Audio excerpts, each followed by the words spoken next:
Welcome to Historically Speaking. I'm your host, Michael Dwyer, and our guest this morning is Sherri Birkheimer Rooker, who is Executive Director of the Chaffee Art Center. And in the next 28 minutes, we are going to try to cram in as much as we can about the family of George Thrall Chaffee, the home, and then the continuing purpose of the gallery. And as you can see on our screen up here, we have probably one of the most iconic homes in Rutland of the Chaffee Art Center, with probably one of its most distinguishing features, which is part of the stone front and the so-called Syrian Arch. And that Syrian Arch was evocative of a great 19th century interest in biblical times. So as people had their illustrated Bible with scenes of the Holy Land, something like this is evocative of people like the Chaffees that would have gone on the grand tour. Mm-hmm. And just as a reminder at how much the landscape has changed, we have a photo here of George Thrall Chaffee at the age of 4. This photograph taken during the Civil War, when South Main Street looked almost entirely unrecognizable from what it is today. The courthouse, the tavern, and it's because of the fire that created the space for the building that we know is the Chaffee Art Center to be built, completed in 1896. And I know, Sherri, that you have done a lot of research on the family anecdotes. Here we have George looking very recognizable as a dapper Victorian gentleman. There are some people that when you look at childhood or early images of them, you can't believe that it's the same person as they get older. Yes. But he had a distinctive look, as we can see here in these pictures. And here we have him as an older man and with his grandson George. So presumably the last picture that we see at right was taken during the 1920s. So what are some things that we need to know about George and his family and how they lived? Well, we know from, and you know, his obituary, which is where I found out that he had died in the mansion, which is very fitting because you could feel a presence there, you really can, and a good presence, by the way. But he was a very much a family man, and he loved the community, and he loved his family, and he loved the Chaffee, the mansion itself. It's the name of the mansion, and they called it was Sunny Gables, which is very fitting because it's windows upon windows. In the wintertime, we have to winterize a little bit. And I think we winterized probably about 40 windows. And that's not even all of them. So he lived there with his 3 children and his wife, Mellie.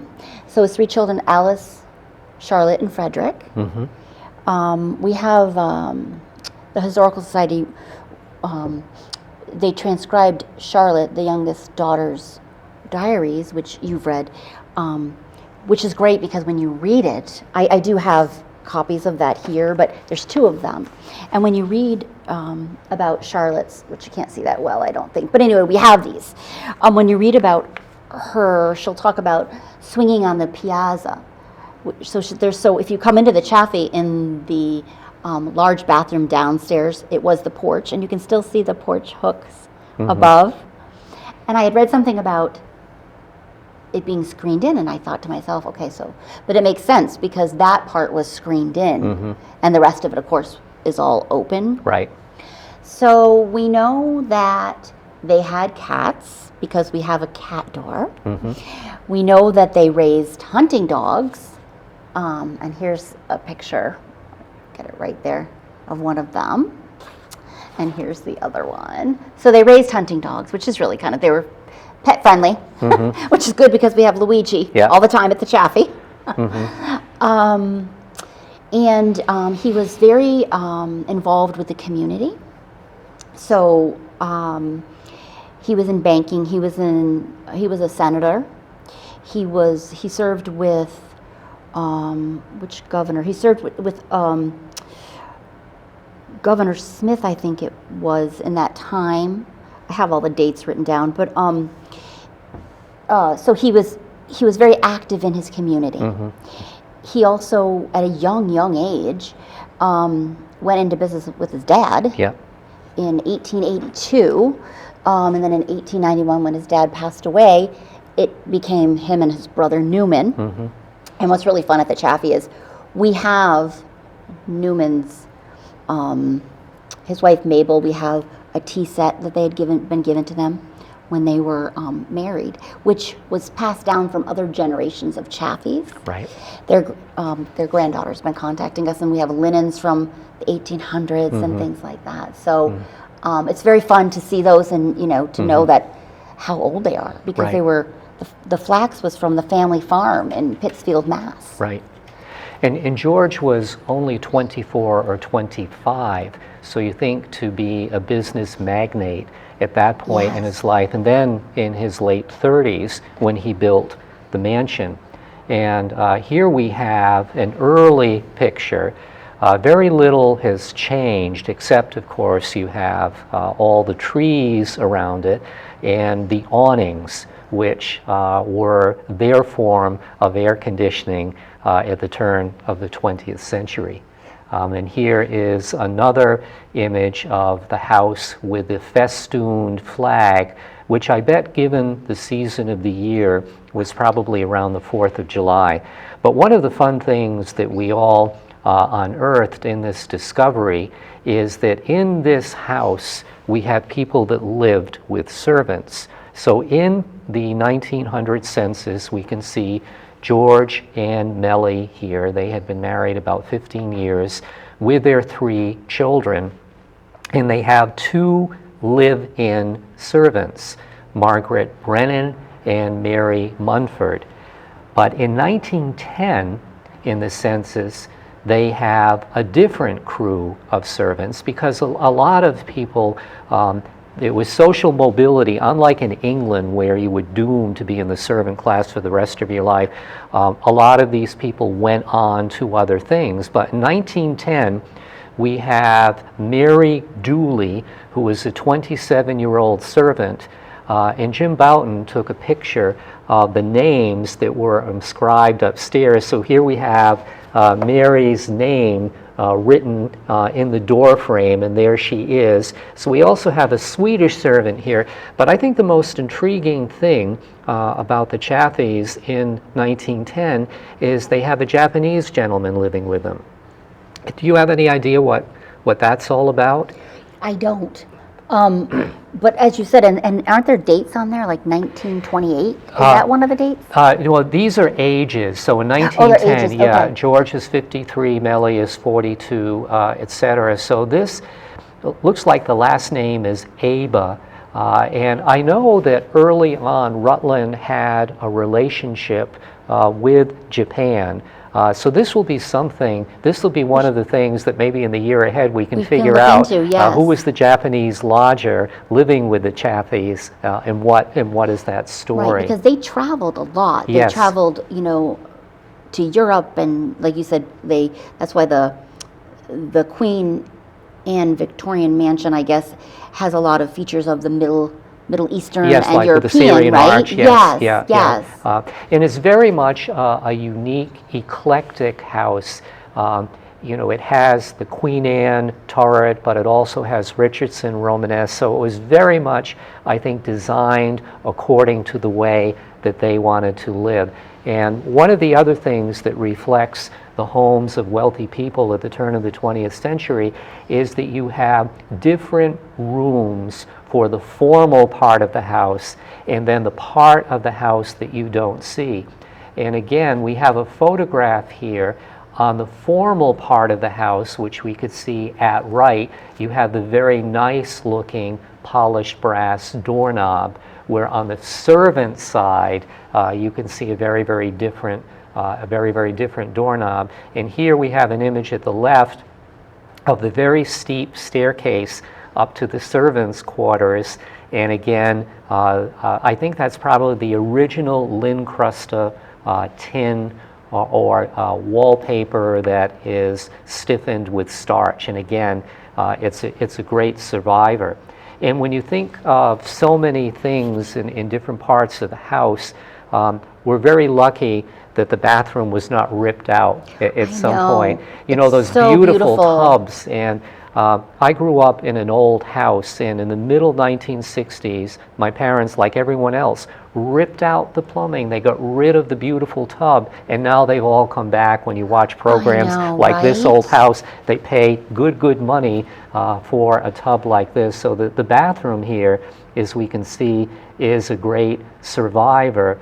But I think one of the intriguing things about the way that the house functions as a vital and alive art gallery, we have the piece of sculpture right in the bathroom. So there it is. And on the wall, can you see by that sculpture? Yes, yes. That's a piece of wallpaper from the servant's bedroom upstairs that we preserved because, you know, it's not going to be around for that much longer. Right. So as we start to get into the house now, maybe you can tell us about how things are arranged, and as people would come into the gallery, and again with the changing exhibits, but one of the things that we've often talked about is here you have the ongoing nature and the vitality of the gallery, but people get very distracted by the architecture.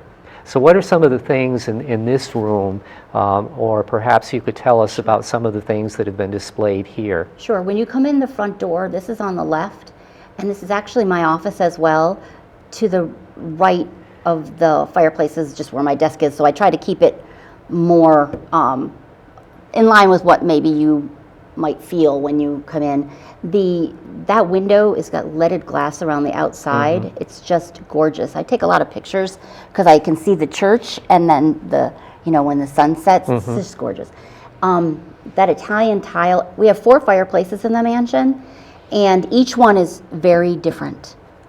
But there's 3 of them that have that tile, that Italian tile, which I don't know a lot about. Maybe you know more about, but there's one fireplace that's brick, and that I think was more of the room they lived and used a lot, like we would say living room or something. But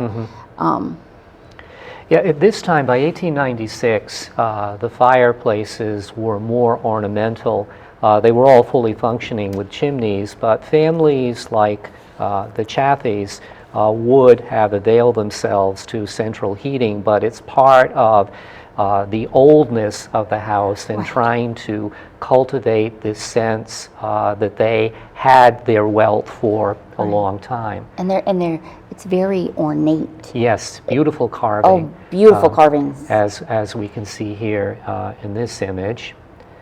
And then tell us about this room and this space. So that room where the 2 trees are at the end, when you see the outside of the building, you can see shutters. So those are all windows there. But of course, being an art gallery, we had to cover them to put some art up. Right. And the beautiful parquet floors. So that would have been more of their formal room. On the right side is more of their living room. On the left, where the turret is, and on the left side was the dining room. Between the dining room and this room, there's doors that Pocket doors. Pocket doors. Yeah. And then at the top of the picture, there's pocket doors there as well. So you can close off the dining room and the foyer area if you wanted to have this room like private with the front room. Oh, the staircase. Does this make a this statement? grand staircase is so beautiful.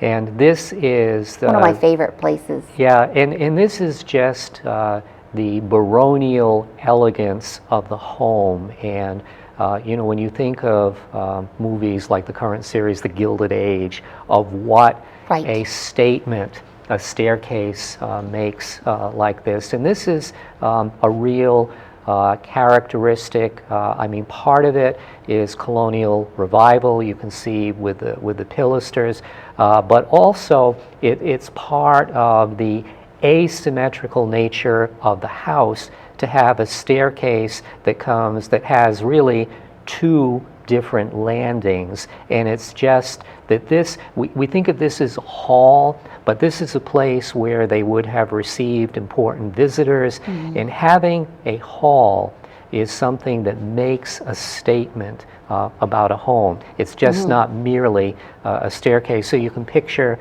Charlotte coming down, this beautifully dressed. When she was married, because we have a picture of her at the top of the stairs in her wedding gown.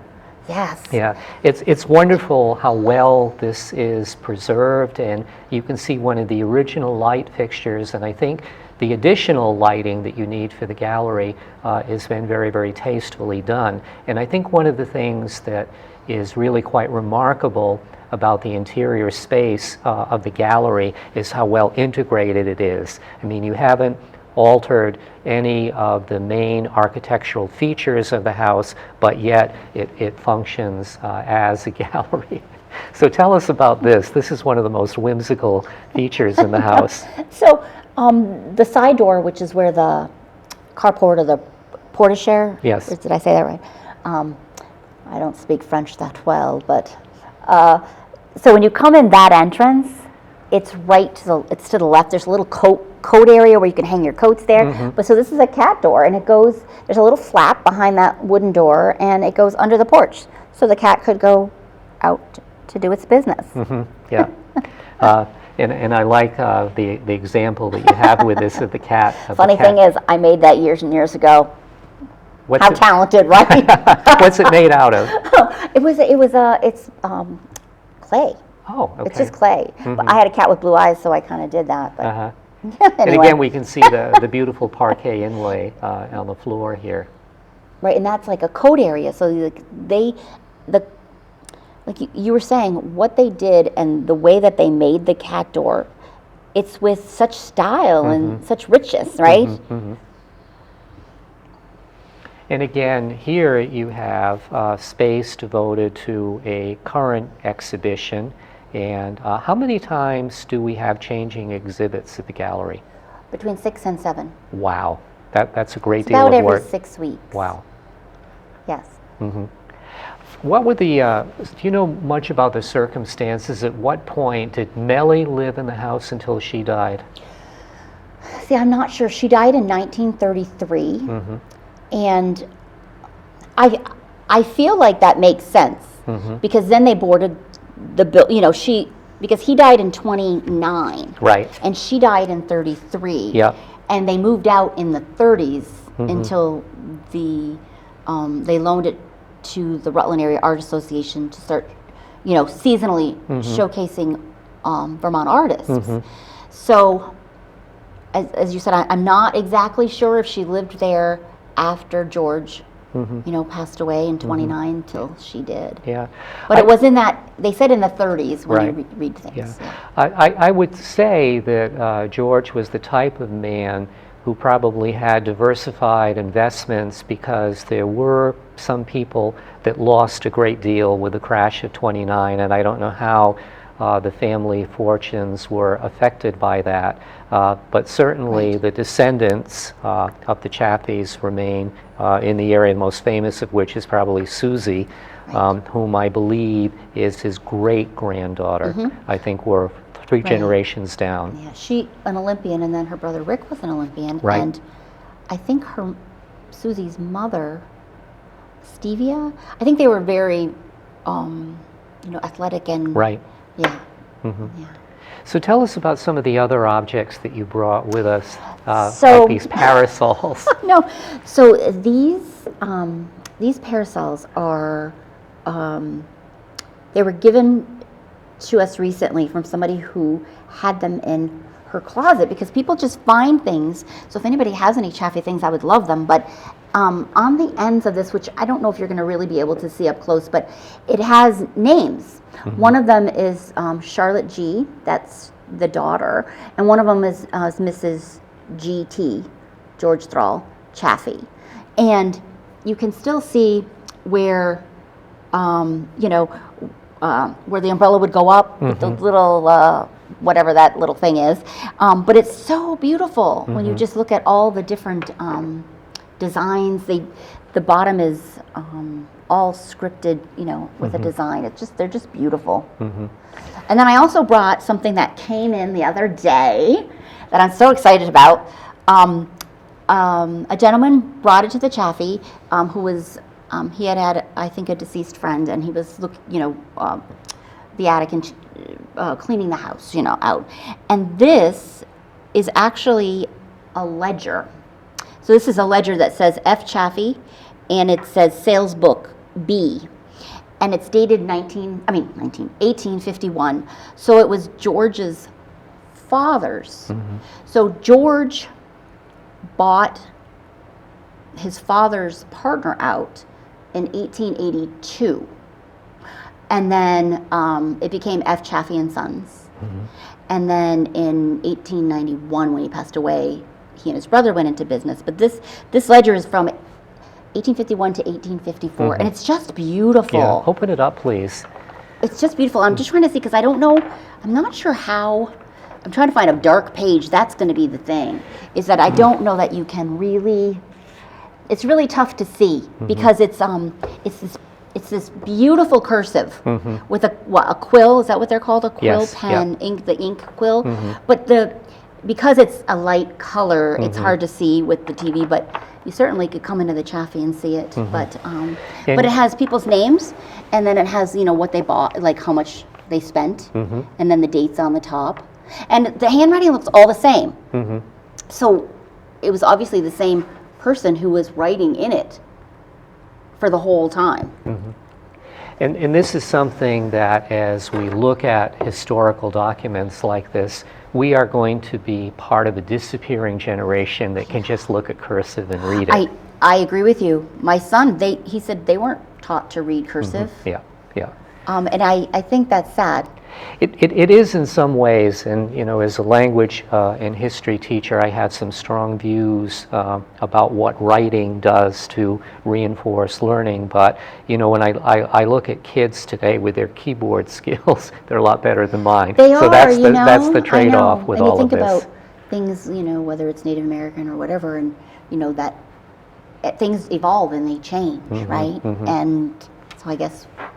So tell us, in the time that we have remaining, what are some of the new initiatives that the gallery is going to be working on, and things that you'd like to see happen with the cooperation of the Rutland Historical Society?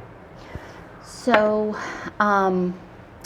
for March, we have the student show. It's the annual student show, but it's also International Women's History Month.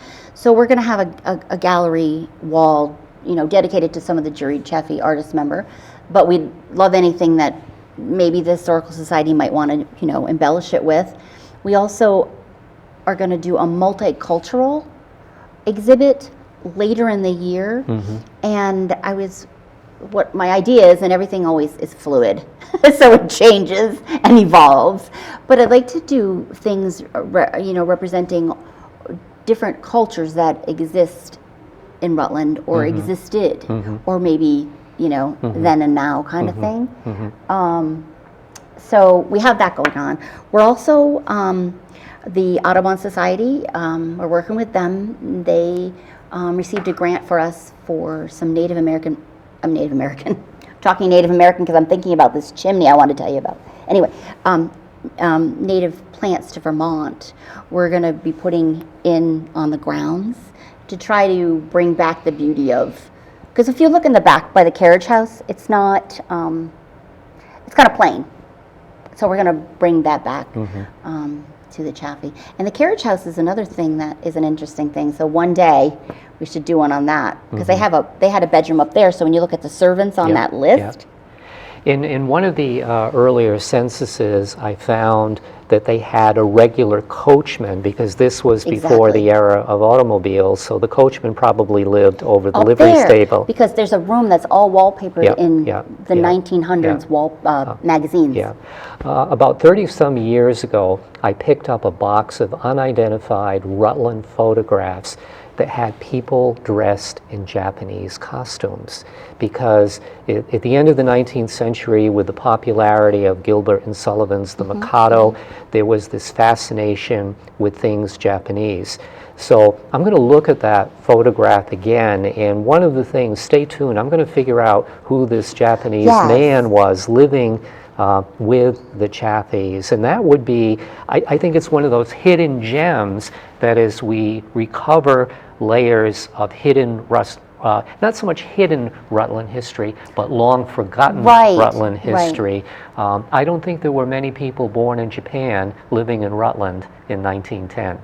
So we need to track this down. And there's some things like, I know that Harry Houdini, who performed at the Rutland Playhouse, which is now the Paramount, went to dinner at the Chaffee. But what I would love to find out, more about, like, because I am sure there were many more people, because Houdini and the Marx Brothers, and they had the island, so there's, like, it's just fascinating. Yeah, a wonderful resource that I often tout on this show is we have a complete digitally searchable archive of the Rutland Herald that's free and accessible.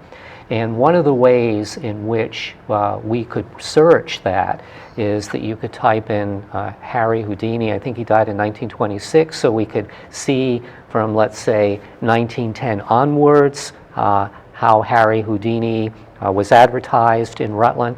But the other thing, too, is that you can also just type in the word Chaffee and see all the hits that you get, because sometimes people like George, and you can see this in the inscription in the paracel, it wouldn't necessarily be, you'd be looking for George T. Chaffee, it might be G period, T period. So you have to kind of be flexible in the way that you search. But I think there's a whole array of things that we can be finding within the pages of the Herald because of the way that it can be searched. Right, because there's a fireplace, and I know we're getting to the end of the show, but there's a fireplace that has part of the legend of how the Native Americans enlisted the help of the coyote to bring them fire, and it's all inscripted with old language. So I'm curious about that one too. Okay, well, you got your work cut out for you. Ongoing opportunities. So I would like to give the opportunity to you to wrap things up. It's been a delight to have you and Luigi on our show today, and I'll give you the last word. Yes, I'm so excited that you invited me to come and be a part of this show, because when you stand at the top of the stairs and you look down, I mean, you just get this wonderful feeling about the Chaffee, and I would love to be able to let the community know the things that he did and what the Chaffee means. Yeah, and with Antiques Roadshow coming to the Shelburne Museum this spring, wouldn't it be wonderful if we could have something like an Antiques Roadshow at the Chaffee? It would be the perfect vehicle for it. We'd have to figure out how to do crowd management, but when you think of how much history can get lost and how buildings can be razed and how much that part of South Main Street has changed over the last 150 years. The Chaffee Art Center is a wonderful jewel, one that this community can be very proud of. So thank you for being our guest today.